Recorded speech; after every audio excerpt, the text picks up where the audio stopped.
Hi, this is Jen Rubin, and this is Jen Rubin's Green Room. Welcome to the show. And remember, if you like our shows, click right there, tell your friends, and they can listen and follow us on Spotify, YouTube, or Apple Podcasts. So, where are we? First of all, I get it. You're probably exhausted from the last couple of weeks. I know I am. The constant drumbeat, the infighting among Democrats, the constant focus on nothing but President Biden's age. It is distressing. It's stressful. It is not the kind of coverage that our democracy needs. We're sitting on the precipice of a totalitarian takeover, and we are still picking through President Biden's stumbles and word changes and honest mistakes. So, where are we? Let's begin with last night. We're taping this on Friday. Let's begin with the press conference. That is not a man who has dementia. That is not a man who has Parkinson's. This is somebody who knows more about policy and more about foreign policy than any president in my lifetime. The notion that he has become enfeebled and can no longer govern is wrong. The press who has been pushing that is wrong. We saw he is fully capable of governing because he understands the issues at a level that few presidents ever do, and certainly few elected officers and officials ever do. However, this remains a problem, and it remains a problem because he has given life to the impression that he is too enfeebled to run the campaign and to beat Donald Trump, and that everything will be about him rather than Donald Trump. The polls, on the other hand, show the race is right where it was before, at least on a national level. We've seen several polls come out that show essentially the same thing, dead heat nationally. Does that mean it hasn't really registered with people? Does it mean that people are sick of this press coverage and have gone back to their respective beliefs about the candidates? It's hard to say. And it's hard to say if within the margin of error there is more fluctuation than might otherwise appear. We don't know. And by the way, we don't know is the proper response to a lot of questions. Would we be better off if Kamala Harris were atop a ticket? We don't know. Would we be better if Biden stayed in? We don't know. Can Biden turn this around? We do not know. But the point of journalism is not to bring your crystal ball on CNN and tell people with certitude what the future may bring. What we should be doing is, yes, covering Biden day to day. He's president of the United States and he's running for president. But we should also be covering the insane, narcissistic, unhinged, dangerous man that he is up against. And we are not doing that collectively as the press, because the press has gotten used to him. They've gotten bored with him. And so they write headlines like Trump revels in Biden's disaster. Actually, he's hollering about Hannibal Lecter. He's hollering about batteries and sharks. He's promising to put his enemies on military tribunals on television and then execute them. That is nowhere. I don't know how to fix that. I don't know how to give us the press we need at the moment we need. We don't have it. We have a press that is driven not only by the shiny object and by the eyeballs, but their own sense that they have somehow been deceived. We didn't know that Biden had bad days. Really? We didn't know that he was aging. Really? You kept reporting on it a lot, but they feel offended.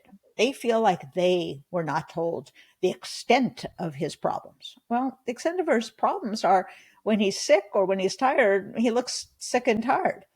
So their personal motives are now part of what is driving this saturation coverage day after day after day. Next week at the Republican National Convention, Trump is likely to nominate J.D. Vance, who is a crackpot, who is a conspiratorialist, who has almost no experience. He's been in office for 2 years, has never passed a bill, has never done anything, could not explain policy if his life depended upon it. He is so bad and so unfit for office that he makes Sarah Palin look like some combination between Eleanor Roosevelt and Madame Curie. It's completely unacceptable. Will the press go nuts with him the way they went nuts with Sarah Palin? I guarantee you not, because that's the press world we live in. So what do? I think what good citizens are obligated to do, what democratic activists are obligated to do, what all of you are obligated to do, is keep on the message that Donald Trump is a threat to democracy. It has the benefit of being true, and it should be the only thing that matters. Yes, we're up against the press that will never now, I think, get off the Biden train. And we are up against the possibility that Biden at some later date might still drop out. It doesn't matter. We need to keep the focus on the 2025 project, which is a recipe for fascism, which talks about banning abortion, rounding up 11 million people, putting them in camps, talks about filling government with lackeys who would take an oath of office to Trump personally. This is madness. And no matter what the press does, it has to come back to that. Trump is unhinged. He is entirely ignorant. You cannot even imagine him doing what Biden did, talking in depth, coherently about policy. It's utterly beyond him. It would be fantastical that he has a 10th, a 100th of that knowledge. And in fact, he has anti-knowledge. He has the wrong ideas. He believes because Putin's nice to him, Putin is our friend. He thinks that the Chinese, because they send him nice notes or gifts or roll out the red carpet, that they're our friends too. And of course, the love letters from North Korea's dictator make them friends too. You say it doesn't matter. You say, but the press, that is true. All you can do, all you have is the truth and democracy on your side. And what choice do we have? Do we simply give up and assume that the American people are morons and cannot figure this out for themselves? Do we simply assume that they're all as tied up in a knot as the press? I got to tell you, there is often a very big gap between what motivates the press and what motivates ordinary people.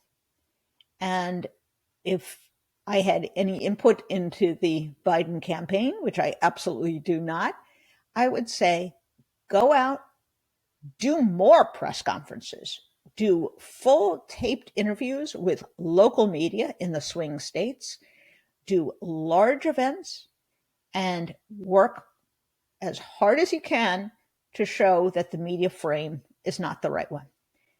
Try to keep the focus on democracy, like the French left-wing coalition did in running against the fascists, and let's see where it works out.